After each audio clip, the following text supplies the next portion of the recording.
para sa iyo. Sabi sa Matthew 21 verse 22, anumang hingin ninyo sa panalangin ay tatanggapin ninyo kung naniniwala kayo. Hindi ko alam kung anong kailangan mo, ano yung gusto mong hilingin sa Panginoon. Siguro gusto mo na matapos yung problema sa buhay mo. Hayaan mo ipag-pray kita sa oras na ito. Let's pray.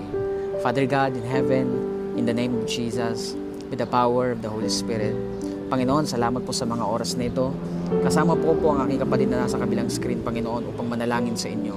Hindi ko pa alam, Lord, kung ano po yung kahilingan niya. Hindi ko alam, Panginoon, kung ano po yung mga bagay na hinahangad niya sa kanyang buhay, Panginoon. Maybe, Lord, it's a problem sa kanya pong trabaho, sa kanyang pamilya. Maybe, Panginoon, ito po ay problema sa pera, Panginoon. Lahat ng bagay, Panginoon, na kanya pong nararanasan ngayon, ikaw lang po ang siyang nakakaalam nun, Panginoon. So, I pray right now, Lord, hayaan mo, Lord, sa panalangin ito, hilingin niya yon sa iyo, Panginoon, ng buong pananampalataya. Lord God, may kasamang pananampalataya, Panginoon.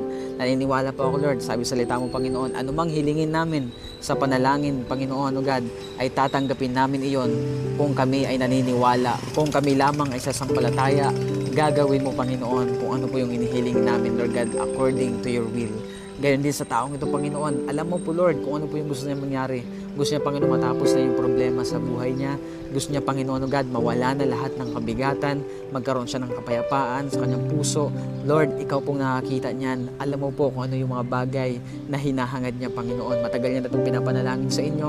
Matagal niya itong gustong mangyari, Panginoon. This time, Lord, bigyan niyo po siya ng pananampalataya, Panginoon God, na makita niya, Panginoon God, ang inyo pong gagawin, ang inyong pagkilos sa kanyang buhay. Walang bagay na mahirap sa inyo kahit gaano kahirap yung problema niya, kahit gaano kabigat yung pinagdadaanan niya, Panginoon, meron kang kayang gawin sa kanya, Panginoon. Right now, Lord, patunayan niyo po sa kanya na ikaw yung Diyos na tapat, ikaw yung Diyos na ginagawa mo kung ano man po, Panginoon, ang makakabuti para sa inyong mga anak, Lord God, lalo na sa mga nagtitiwala sa inyo. Tulungan mo ang taong ito, Panginoon, na magtiwala sa iyo. Tulungan mo siya, Panginoon God, na ay pagkatiwala ang lahat sa kanyang buhay, Panginoon.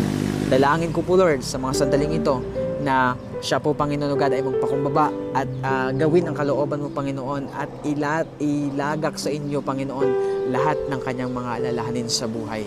Minsan mo pa siyang yakapin, Lord, sa mga oras na ito. Yakapin niyo po siya ng napakahigpit, Panginoon, in the name of Jesus. Lord, magpakilala ka pa sa taong ito.